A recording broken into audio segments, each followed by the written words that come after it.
তোমার চোখে আকাশ আমার, চাঁদ যার পূর্ণিমা।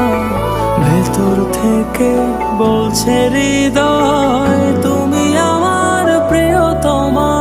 পথের শুরু থেকে শেষে যাব তোমায় ভালোবেসে। বুকে আছে তোমার জন্য অনেক কথা জমা। তোমার চোখে আকাশ আমার।